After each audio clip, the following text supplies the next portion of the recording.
Welcome students in HM College Karad. Myself Pawar MA. My subject is Agriculture Science and Technology. Last lecture we have to come on this point. Groundnut. Third traditional crop is groundnut. Common name Bhuimuk. Next botanical name Arachis hypoxia. Last lecture मी तुम्हाला सांगितलं होतं जे botanical name असेल त्याचं काय करायचं आहे तर जे स्पीसीज आहे त्याला काय करायचं आहे त्याचं जे स्पेलिंग आहे त्याच्यामधलं फर्स्ट एच जो आहे तो काय करायचा आहे स्मॉल काढायचा आहे आणि जो ॲरॅचिस जो आहे त्याच्यामधला ए जो आहे तो काय करायचा आहे मोठ्या लिपीमधला काय करायचं आहे काढायचा आहे. तर हे अंडरलाईन करणं बोटॅनिकल नेमसाठी काय तर गरजेचं आहे. नेक्स्ट आहे family leguminosae origin south America and Brazil. तर हे आपण बघितलं होतं पाठीमागच्या लेक्चरमध्ये काय बघितलं होतं तर पॅडी अँड ट्रिटिकम एस्टिवम जे व्हीट होतं या दोन क्रॉपचा आपण काय केलेला होता स्टडी केलेला होता. या लेक्चरमध्ये आपण ग्राउंडनट हे ट्रॅडिशनल क्रॉप काय करणार आहे स्टडी करणार आहे. आता त्याचे युजेस काय आहेत बघा तुम्हाला माहितीच आहे म्हणजे कॉमन यूज आहे त्याचा आपण तेल वापरतो खाण्यामध्ये आपल्या असतं तर त्याचे युजेस काय आहेत बघा. Groundnut is predominant among oil seed crop grown in India. म्हणजे भारतामध्ये कशासाठी मोस्टली ग्रो केलं जातं तर ऑइल सीड म्हणून ते काय केलं जातं तर ग्रो केलं जातं. It is oil content varies from 45 to 55%. Next refined oil and vegetable ghee are used as a cooking medium. आणि जे त्याच्यापासून ऑइल जे एक्स्ट्रॅक्ट केलं जातं ते काय केलं जातं कशासाठी यूज केलं जातं आपण जे कुकिंग आपल्या जेवणामध्ये काय केलं जातं ते रेग्युलरली वापरलं जातं. नेक्स्ट बघा rich in protein and vitamins A B and B2. हे कशासाठी आहे rich in protein vitamins A B and B2 याच्यासाठी काय आहे तर ते रिच आहे. नेक्स्ट आहे kernels are eaten as raw roasted और स्वीटनड. आणि ते जे केर्नेल्स आहे ते आपण काय करत असतो खाण्यासाठी वापरतो त्याचं रॉ मटेरियल जे आहे ते सुद्धा काय केलं जातं तर यूज केलं जातं. नेक्स्ट आहे oil is also used for manufacturing of soaps cosmetics toilets requisites etcetera. म्हणजे जे त्याचं ऑइल आहे जे ग्राउंडनटपासून आपण काय करणार आहे ऑइल एक्स्ट्रॅक्ट करणार आहे ते कशासाठी यूज केलं जातं सोप्स बनवण्यासाठी कॉस्मेटिकमध्ये त्याचा यूज केला जातो. नेक्स्ट जे आहे ते बघा groundnut cake is used as a cattle feed as well as manual.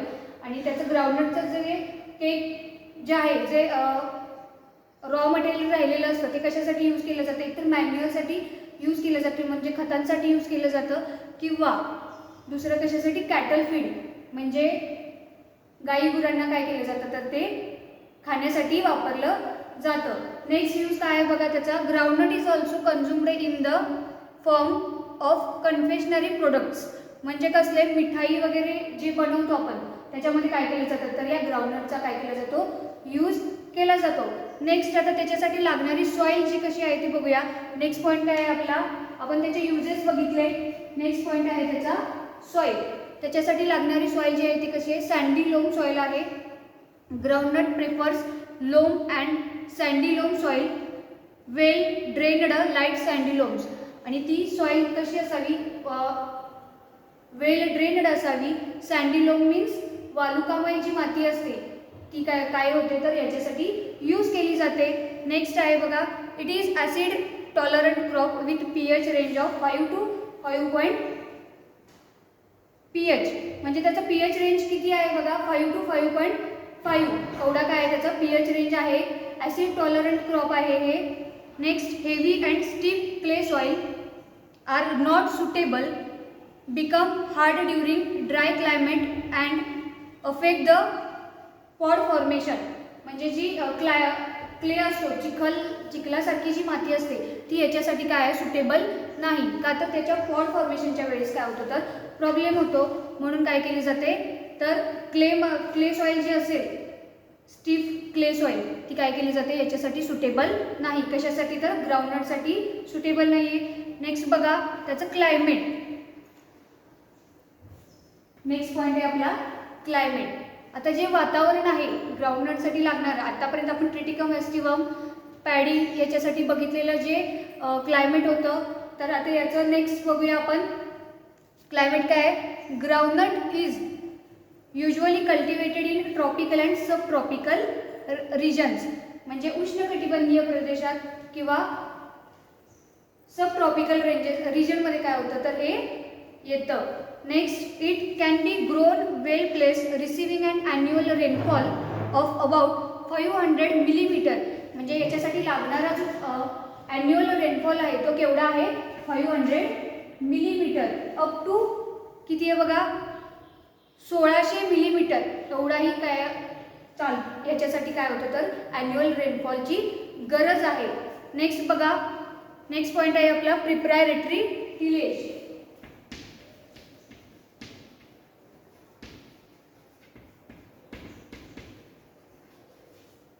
म्हणजे आता जमीन त्याच्यासाठी कशी नांगरायची आहे, जी नांगरलेली जमीन असते त्याच्यासाठी सीड बेड जे असतात ते कसे तयार करायचे ते आपण बघूया. Groundnut requires clean loose and fine seed bed, म्हणजे कसले त्याच्यासाठी एकतर क्लीन हवे, लूज सॉईल असावी त्याच्यासाठी, आणि दुसरं फाईन सीड बेड असावे. म्हणजे प्रॉपरली त्याचे सीड बेड तयार करणारे आपण ते कसे असावे?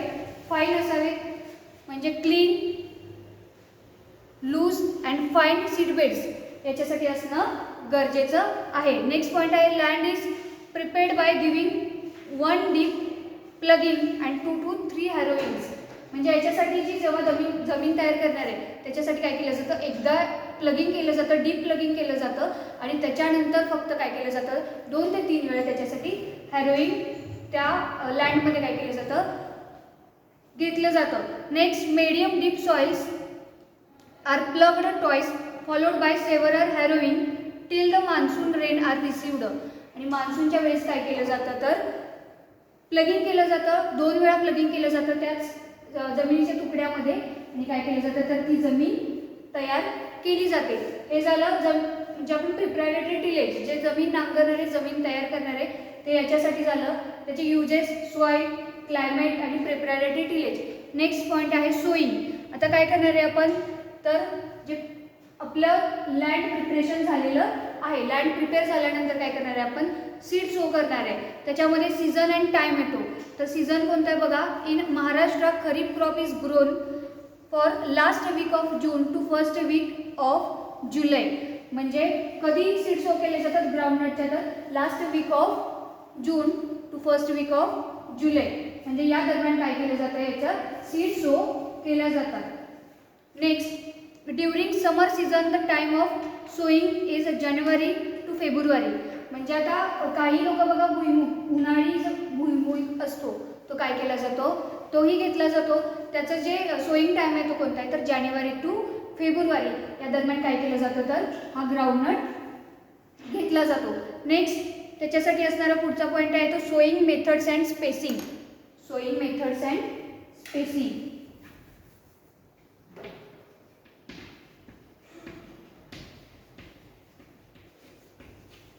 तर सोईंग मेथड्स याच्यामध्ये कोणती यूज केली जाते? आत्तापर्यंत आपण कोणकोणत्या सोईंग मेथड्स बघितलेल्या होत्या? ड्रिलिंग असेल, डिबलिंग असेल, ब्रॉडकास्टिंग असेल, या काय तर याच्या मेथड्स आहेत. तर याच्यामध्ये जी यूज करणारी मेथड आहे कॉमनली ती कुठली यूज केली जाते तर डिबल केलं जातं, डिबलिंग केलं जातं. बघा, it depends on the type of varieties. जे आपण कोणती व्हरायटी घेणार आहे ग्राउंडनटची त्याच्यावरती काय आहे तर ते डिपेंड असतं, ते कोणत्या मेथडनी काय करायचं आहे सो करायचं आहे.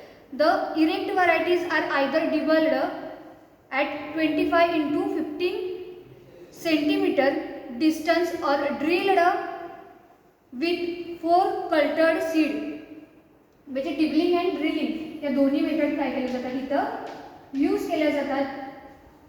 डिबलिंगसाठी किती स्पेसिंग त्याच्यामध्ये तर 25 into 15 सेंटीमीटर डिस्टन्स, आणि नेक्स्ट ड्रिलिंगसाठी जे वापरलं जाते ते किती आहे 25 to 30 सेंटीमीटर डिस्टन्स, एवढं काय केलं जातं ड्रिलिंगसाठी यूज केलं जातं. Next, semi spreading varieties are dibbled at 45 into 15 centimetre distance. Next, spreading at 60 into 15 centimetre distance. म्हणजे 3 प्रकारच्या व्हरायटीज आहेत. कोणकोणत्या आहेत बघा? सेमी स्प्रेडिंग आहे,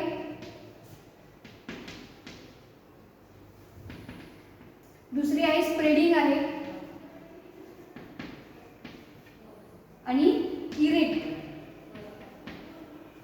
म्हणजे जे ग्राउंडनट आपण घेणार आहे तो कसा असतो, इरेक्ट असतो, सेमी स्प्रेडिंग असतो किंवा स्प्रेडिंग असतो.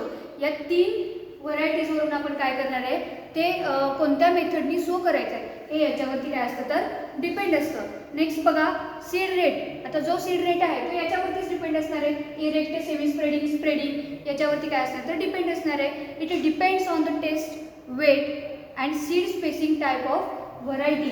म्हणजे कशावरती डिपेंड आहे बघा सीड रेट, त्याच्या टेस्टवरती आहे, वेटवरती आहे, seed spacing and types of varieties याच्यावरती काय आहे तर हा ग्राउंडनटचा सीड रेट ठरलेला असतो. नेक्स्ट पॉईंट आहे बघा, त्याच्यामध्येच आता इरेक्ट व्हरायटी जे आपण बघतोय त्याचा किती आहे बघा 100 to 120 किलोग्राम पर हेक्टर. इरेक्टसाठी किती आहे 100 to 120 kilogram per hectare. Semi स्प्रेडिंगसाठी किती आहे बघा 80 to 100 किलोग्राम पर हेक्टर आणि स्प्रेडिंग व्हरायटीसाठी आहे 60 to 80 किलोग्राम पर हेक्टर. एवढा काय आहे त्याचा सीड रेट आहे. कशावरती डिपेंड आहे सीड रेट तर त्याच्या व्हरायटीजवरती. Erect, semi spreading and spreading या व्हरायटीजवरती काय आहे तर ते डिपेंड आहे. नेक्स्ट बघा सीड सिलेक्शन. आता सीड सिलेक्शन करताना आपण कसं करणार आहे सीड सिलेक्शन. आतापर्यंत जे आपण ट्रिटिकम एस्टिवम बघितलं, पॅडी बघितलं, त्याच्यावरून तुमच्या लक्षात आलंच असेल तर कसं करणार आहे आपण. जे हेल्दी सीड्स असतील ते काय करतो, जरी तुम्ही घरामध्ये आता शेती असेल तर तुम्ही बघत असाल भुईमुग त्याचं बी काढल्यानंतर आपण काय करतो सिलेक्ट करताना, सीड सिलेक्ट करताना काय करतो, जे हेल्दी सीड्स दिसतील किंवा ज्याचं वरचं कोटिंग निघालेलं नाही, ज्याच्या डाळी झालेल्या नाहीत असं काय करतो आपण तर त्या सीड सिलेक्ट करतो. तसंच आता सीड सिलेक्ट करण्यासाठी बघा कोणती मेथड यूज केली जाते. Only healthy kernels for high yielding varieties should be selected. काय केलं जातं हाय व्हरायटीजमधून ती काय केले जातात तर सीड सिलेक्ट केले जातात. जे हेल्दी सीड्स दिसतात ते काय करतात सिलेक्ट केले जातात. Broken and decoated kernels be avoided. म्हणजे काय केले जातात जे ज्याचं कोटिंग नाही आहे आणि जे ब्रोकन झालेलं आहे असे सीड्स काय केले जातात वापरले जात नाहीत. नेक्स्ट येलो और black coloured and kernels damaged by insect should be taken for sowing. आणि जे डॅमेज केलेले असतात इन्सेक्टनी एखादं सीड डॅमेज केलेलं असतं ते काय करायचं ते सिलेक्ट करायचं नाही. म्हणजे हे झालं सीड सिलेक्शन. आपला 6वा पॉईंट होता कोणता सीड सिलेक्शन. नेक्स्ट पॉईंट आहे आपला कोणता आहे तो सीड ट्रीटमेंट. आता सीड ट्रीटमेंटसाठी कोणकोणते केमिकल्स यूज केले जातात ते बघूया आपण.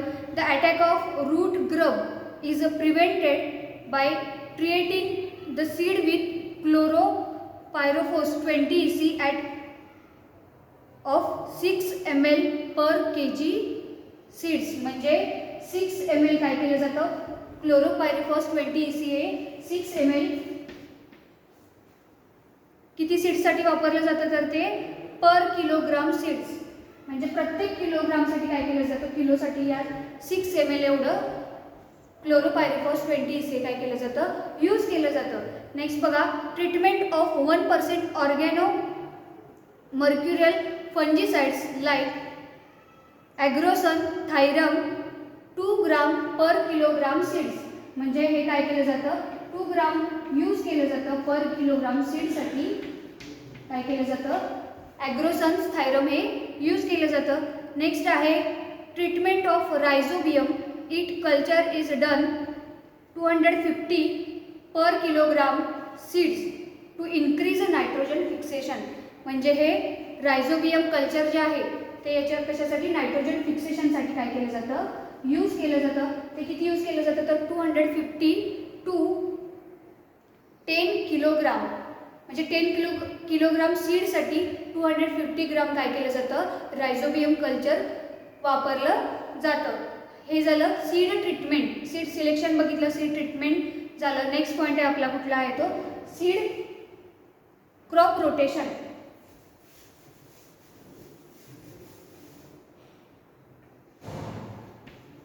Crop rotation. आता एकच पीक सतत एकाच जमिनीच्या तुकड्यामध्ये घेणं म्हणजे चांगलं नसतं ते, त्याचं जे मातीची सुपीकता आहे ती काय होते, निघून जाते, किंवा कॅल्शियम त्याच्यामध्ये असलेलं सॉईलमधले काय होतं तर निघून जाते. याच्यासाठी सतत एकच पीक एका जमिनीच्या तुकड्यामध्ये घेतलं की काय होतं तर आपलं जे इल्डिंग आहे ते कमी कमी होत जातं, आपल्याला तोटा होतो त्याच्यासाठी क्रॉप रोटेशन करणं गरजेचं असतं. मग क्रॉप रोटेशन कसं करणार, कोणतं, ग्राउंडनटसाठी अल्टर्ड दुसरं कोणतं क्रॉप आहे तर बघा, groundnut is rotated with cotton, jowar, bajra, gram हे काय केलं जातं याच्यासाठी यूज केलं जातं. म्हणजे एकदा जर तुम्ही ग्राउंडनट घेतलं असेल तर त्याच्यासाठी अल्टर्ड म्हणून दुसरं क्रॉप कोणतं घेणार आपण, ते गेल्यानंतर तर ज्वार असेल, ग्राम असेल, दुसरं आहे कॉटन असेल, हे काय केले जातात, क्रॉप रोटेशन केले जातात. नेक्स्ट पॉईंट आहे बघा, it is also rotated with garden crops. आणि काय केलं जातं, हे ऑल्सो रोटेटेड कशाला केलं जातं, गार्डन क्रॉप्स कोणते आहेत बघा, ओनियन असेल, टर्मरिक असेल, गार्लिक असेल, चिली असेल, हे काय केले जातात तर हे क्रॉप्स याच्यामध्ये घेतले जातात म्हणजे क्रॉप रोटेशनमध्ये. नेक्स्ट पॉईंट आहे इंटरक्रॉपिंग.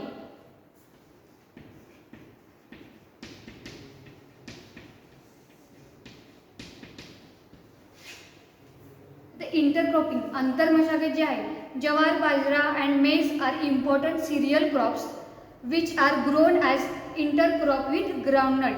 म्हणजे हे काय केलं जातं तर इंटरक्रॉपिंग केलं जातं. आता क्रॉप रोटेशन असेल त्याच्यामध्ये काय होतं म्हणजे एक पीक घेतल्यानंतर दुसरं पीक काय करायचं, त्याला अल्टर करायचं. पण इंटरक्रॉपिंगमध्ये काय केलं जातं तर ते पीक असताना दुसरंही कोणतंही पीक घेतलं तरी चालतं. मग आता इंटरक्रॉपिंगसाठी कोणतं पीक चालतंय, सिरियल्स जे असतील म्हणजे कोणकोणते आहे, ज्वार असेल, बाजरा असेल, मेज असेल, हे काय केले जातात, याला इंटरक्रॉप केले जातात. नेक्स्ट आहे long durational like cotton, pigeon, pea and short durational like sesame, sunflower, green gram etcetera. म्हणजे आता long durational and short durational plants आहेत. तुम्हाला लास्ट म्हणजे 11th मध्ये असताना मी तुम्हाला सांगितलं होतं short durational plant and long durational plant. तर शॉर्ट ड्युरेशनल कोणते आहेत तर सिसम असेल, सनफ्लावर असेल, ग्राम असेल, हे काय आहे तर शॉर्ट ड्युरेशनल आहेत. लॉंग ड्युरेशनल कोणते आहेत, कॉटन असेल, पिजन पी असेल, हे काय तर लॉंग ड्युरेशनल प्लांट आहे. तर हे काय केले जातात, ग्राउंडनट सोबत इंटरक्रॉप केले जातात. नेक्स्ट पॉईंट आहे आपला व्हरायटीज. आता ग्राउंडनटच्या व्हरायटीज तुम्हाला माहिती असतील.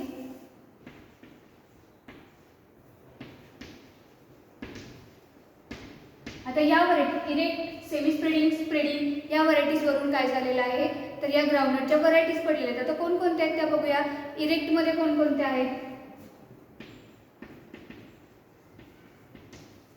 इरेक्टमध्ये आहेत बघा SB11, AK12, कोरेगाव नंबर 3 या काय तर याच्या व्हरायटीज आहेत. TMV2, TMV7, 9, 11, नंतर कोकण गौरव ही एक काय तर व्हरायटी आहे, ही इरेक्टमध्ये येते. नेक्स्ट व्हरायटीज ज्या आहेत त्या कशामध्ये येतात तर सेमी स्प्रेडिंग.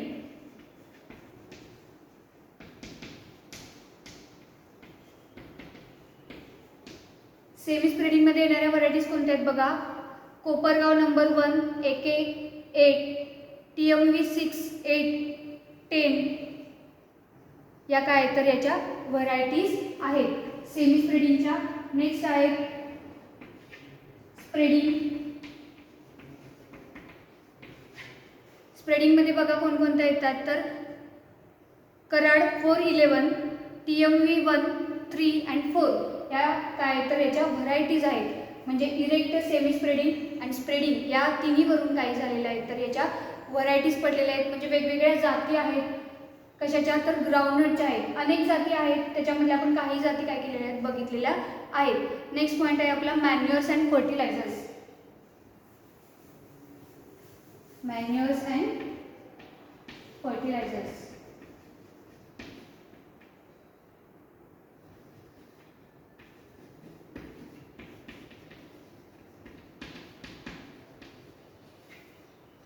मॅन्युअर्स अँड फर्टिलायझर्स बघा कोणकोणते मॅन्युअर्स. आता याच्यासाठी FYM म्हणजे कॉमनली सगळ्याच ट्रॅडिशनल क्रॉपसाठी आपण काय केलं जातं फार्म यार्ड मॅन्युअर म्हणजे जे शेणखत आहे ते काय केलं जातं आपण यूज करतो. दुसरं वेल कंपोस्ट असेल ते काय केलं जातं याच्यासाठी यूज केलं जातं. For rainfed crop well decomposed farm yard manure और compost is added 10 tons per hectare, म्हणजे पर हेक्टरसाठी आपल्याला किती यूज करायचं आहे, 10 टन्स यूज करायचं आहे. कोणतं, FYM फार्म यार्ड मॅन्युअर, हे 10 टन कशासाठी यूज केलं जातं, पर हेक्टरसाठी यूज केलं जातं. About 10 kilogram nitrogen and 20 kilogram phosphorus per hectare as also added is बेसाल डोस, म्हणजे जे नायट्रोजन आणि फॉस्फर आहे तो बेसाल डोससाठी काय केला जातो, यूज केला जातो. फॉर इरिगेटेड क्रॉप्स, आता हे झालं रेनफेड क्रॉपसाठी होतं 10 टन्स FYM आपण यूज करतो पर हेक्टरसाठी, ते कोणतं झालं, रेनफेड क्रॉप, पावसाळी पिकं जे आहेत पावसाळ्यामध्ये घेतले जाणारे ग्राउंडनट आहेत त्याच्यासाठी हे यूज केलं जातं. इरिगेटेड सिंचनाची जी पिकं आहेत क्रॉप आहेत त्याच्यासाठी बघा about 20 kilogram nitrogen and 40 kilogram phosphorus हे काय केलं जातं याच्यामध्ये यूज केलं जातं. कशासाठी, तर इरिगेटेडसाठी. रेनफेडसाठी आपण बघितलं किती होतं, 10 kilogram nitrogen and 20 kilogram phosphorus एवढं काय केलं जातं याच्यासाठी यूज केलं जातं. हा बेसाल डोस आहे ते आपण काय करतो, यूज करतो. नेक्स्ट पॉईंट आहे इरिगेशन.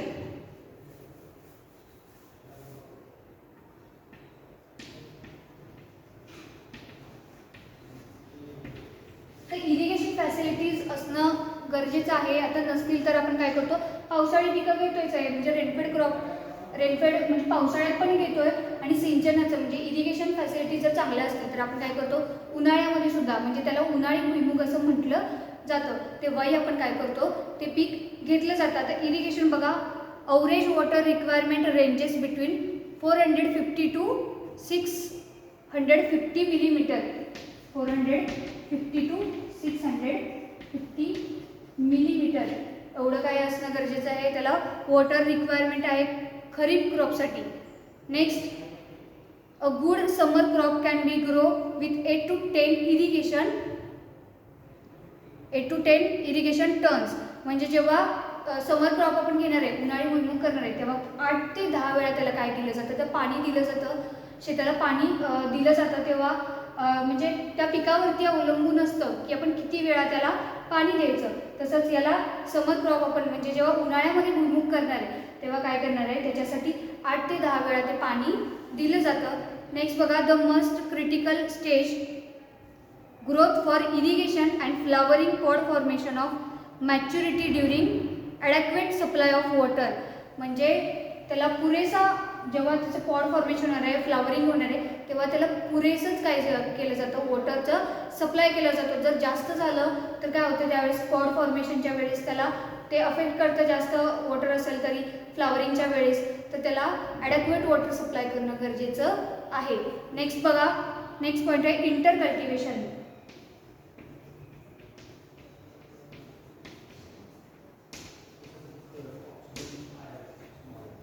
तर इंटर कल्टिवेशन काय करणार आहे, is groundnut used infestation of highest up to 35 days from sowing, म्हणजे 35 दिवसामध्ये काय होतं तर त्याच्यामध्ये इंटर कल्टिवेशन होतं, म्हणजे जे बीड्स वगैरे आहेत ते काय होतात तर याच्यामध्ये येऊ लागतात. ते 35 दिवसामध्ये आपण जेव्हा सोन करणार आहे, सीड सो करणार आहे तेव्हापासून काय होतं तर ते 35 दिवसामध्ये ते ग्रोन होतं. मग त्याच्यासाठी हर्बिसाइड्स यूज करणं.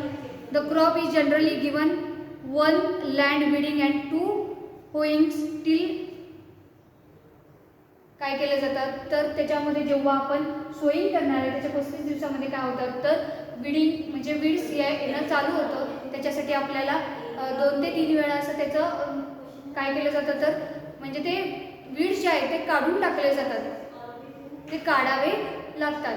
नेक्स्ट आहे herbicides as a fluchloralin, alachlor and effective for weed control.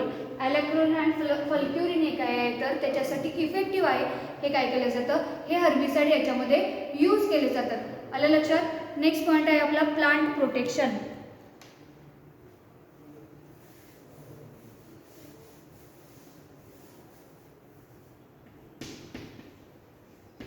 Plant protection. तर प्लांट प्रोटेक्शनमध्ये बघा म्हणजे जी पिकांचं संरक्षण करणार आहे तर कशापासून संरक्षण करणार आहे आपण तर पेस्ट अँड डिसीजेस, जे कीटक आणि आजार आहेत त्याच्यावरती पडणारे ते काय करणार आहे आपण त्याच्यावरून त्याचं नेचर डॅमेज काय असेल तोही बघणार आहे आणि त्याच्यासाठी कंट्रोल मेजर्स काय असतील, कोणते केमिकल्स कोणते हर्बिसाइड त्याच्यामध्ये यूज केले जातात ते आपण काय करणार आहे बघणार आहे. बघा नेक्स्ट आहे पहिला जो आहे पेस्ट, त्याच्यामध्ये फर्स्ट पेस्ट जो आहे तो कोणता आहे अफिड. लास्ट चार्टमध्ये मी तुम्हाला अफिड आणि जसीड्स हे दोन्ही दाखवलेले होते. अफिड जे आहेत ते बघा काय आहे त्याचं नेचर डॅमेज.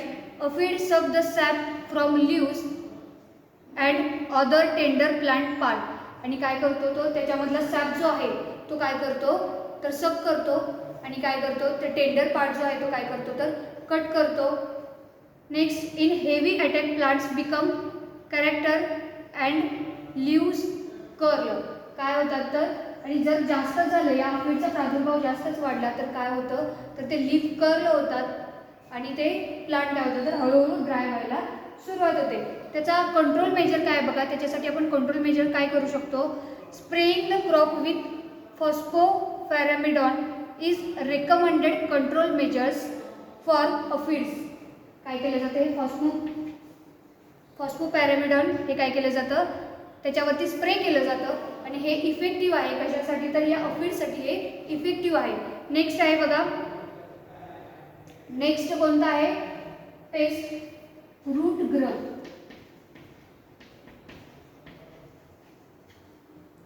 आता या रूट ग्रब जे आहे ते कसले असतात तर पांढऱ्या आळ्या तुम्ही बघितल्या असतील त्या काय असतात तर रूट ग्रब आहेत आणि त्या काय करतात तर रूटला डॅमेज करत असतात. त्याचा नेचर डॅमेज काय बघा. Grub feed on rootlet at nodules and destroy entire root leading to a death of plant. आणि काय करतात हे रूट ग्रब तर पूर्ण त्याच्यावरती जे नोड्यूल्स असतील ते नोड्यूल्स कशासाठी असतात तर नायट्रोजन फिक्सेशनसाठी असतात. याच्यावरती असतात नोड्यूल्स म्हणजे आपण लेग्युमिनेसी फॅमिली म्हणतोय. त्याच्यामध्ये काय पॉडलाईक त्याचं स्ट्रक्चर आहे. ज्या शेंगा ज्या आहेत त्या कसं असतात तर पॉडलाईक स्ट्रक्चर असतं आणि त्याच्यावरती त्याच्या रूटवरती काय असतं तर ते रूट नोड्यूल्स असतात. तर ते काय करतात रूट ग्रब ते त्याच्यावरतीच ते काय करतात तर ते डॅमेज करतात किंवा रूटच ते काय करून टाकतात खाऊन टाकतात. त्यामुळे होल प्लांट काय होतं तर ड्राय होतं. त्याच्यासाठी कंट्रोल मेजर काय आहे बघा. Seed treatment with chlorpyrifos 20 EC or soil applications of carbofuran granules found effective against root grub. Carbofuran granule जे आहेत ते कशासाठी रूट ग्रबसाठी इफेक्टिव्ह आहे आणि क्लोरोपायरिफॉस 20 EC हे काय केलं जातं याच्यासाठी कंट्रोल मेजर्स आहे. अफिड अँड रूट ग्रब हे दोन पेस्ट आपण बघितलेले आहेत. नेक्स्ट आहे leaf rollers. Leaf rollers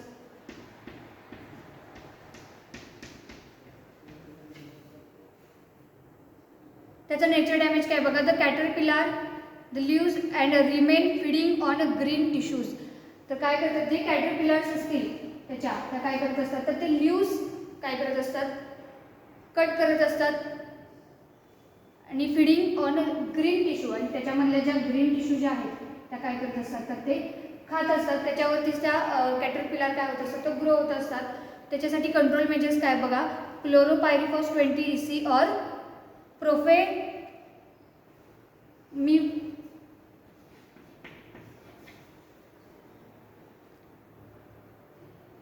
chlorpyrifos 20 EC हेच काय आहे याच्यासाठी इफेक्टिव्ह आहे. हे काय केलं जातं तर यूज केलं जातं.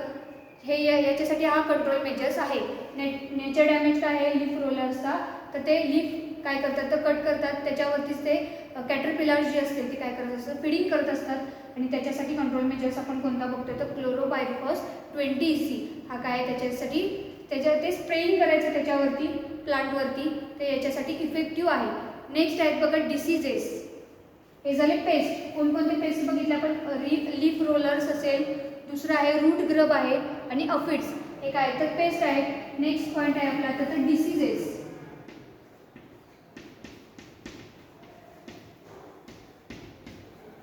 आता जे आजार आहेत डिसीज कोणकोणते डिसीज त्याच्यावरती बघा पडतात. टिक्का डिसीज असेल, मोझाईक असेल, अजून रूट रॉट असेल हे काय तर याचे डिसीजेस आहेत. त्याच्यामधला पहिला आहे लीफ स्पॉट. त्याला आपण टिक्का डिसीज असं म्हणतो.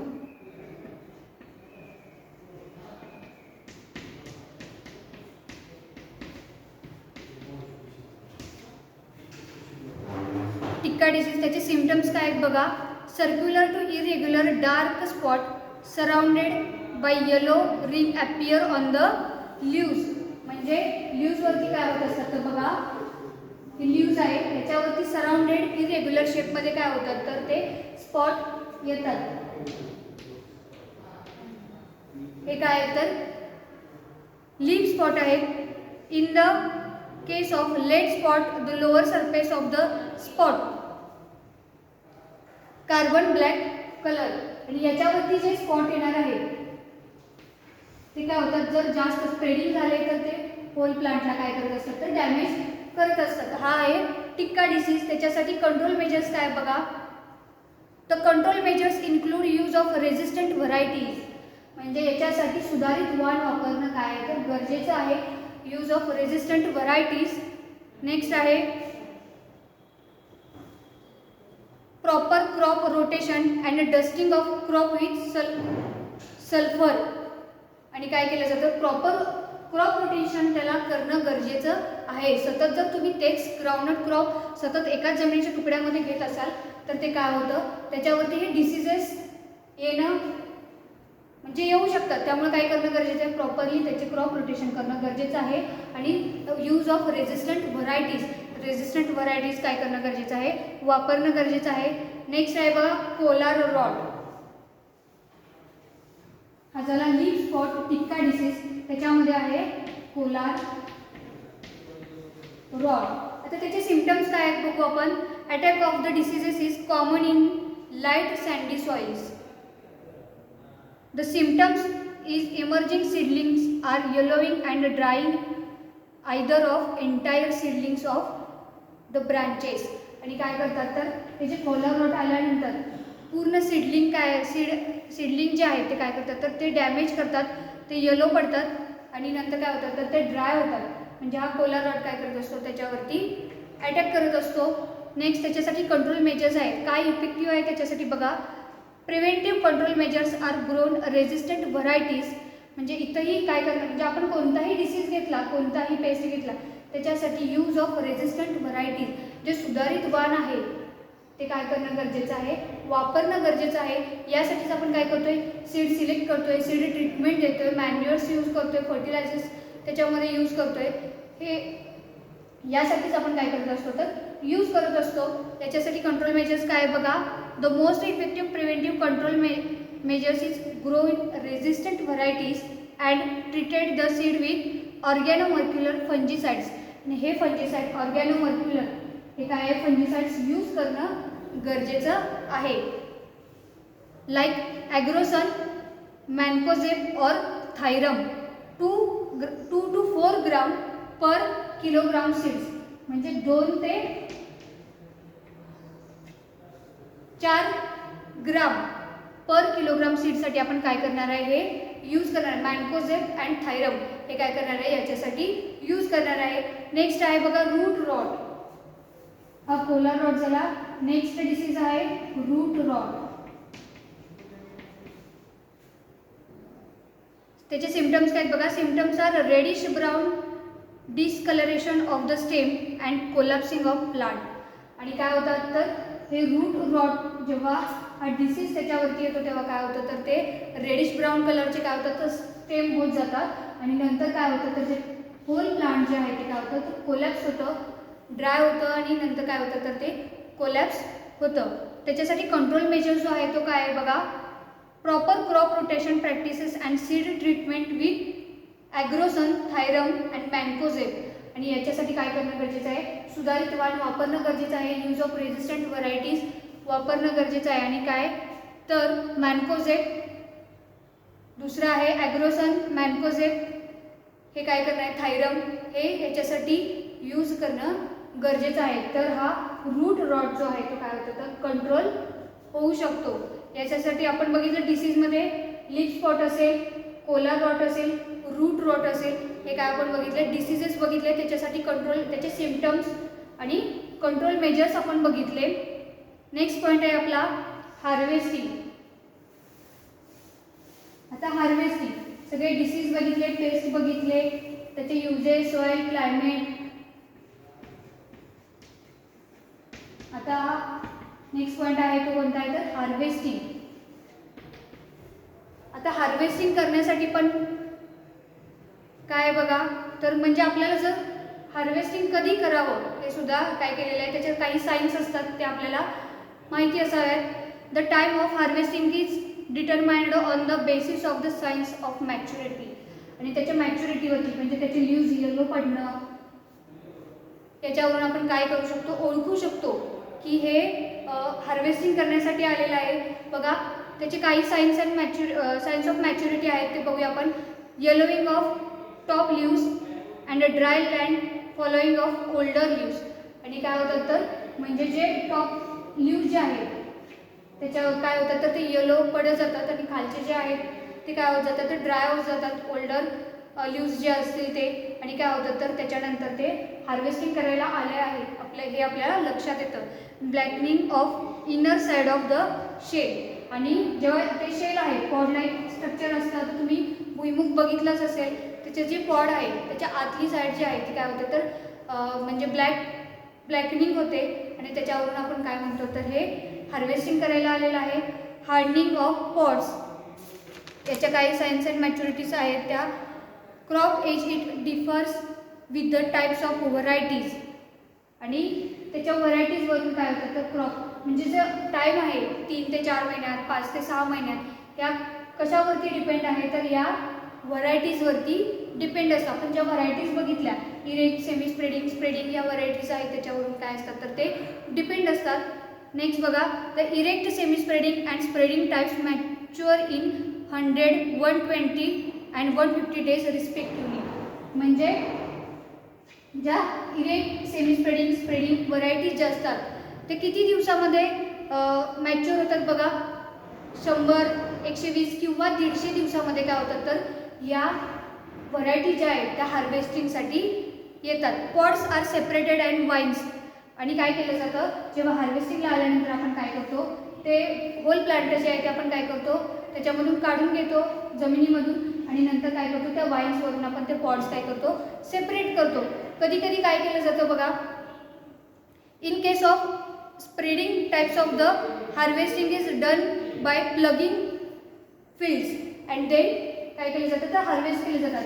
म्हणजे स्प्रेडिंगमध्ये काय केलं जातं तर त्याच्यामध्ये प्लगिंग केलं जातं आणि नंतर काय केलं जातं तर त्या सॉईलमधून त्या काय केल्या जातात पॉट्स सेपरेट केल्या जातात.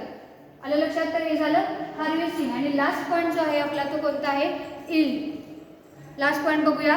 Under irrigated condition the average pod yield about 30 quintal per hectare.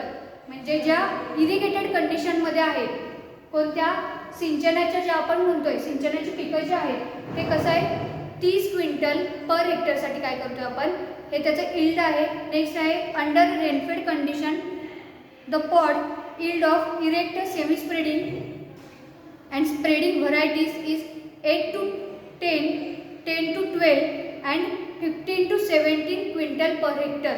म्हणजे इरेक्ट, सेमी स्प्रेडिंग अँड स्प्रेडिंगसाठी किती आहे बघा. इरेक्टसाठी जी आहे ती 8 to 10 क्विंटल पर हेक्टर आहे. नेक्स्ट सेमी स्प्रेडिंगसाठी जी आहे ती किती आहे 10 to 12 आहे. आणि 15 to 17 जी क्विंटल पर हेक्टर आहे ती कशासाठी आहे स्प्रेडिंगसाठी आहे. तर हे झालं इल्डिंग. म्हणजे आपण त्याचे युजेसपासून त्याच्या इल्डपर्यंत आपण काय केलेलं आहे हा पॉईंट स्टडी केलेला आहे. नेक्स्ट लेक्चरमध्ये आपण जे पुढचं ट्रॅडिशनल क्रॉप आहे कोणता आहे सोयाबीन हे काय करणार आहे नेक्स्ट लेक्चरमध्ये कंटिन्यू करणार आहे. थँक्यू.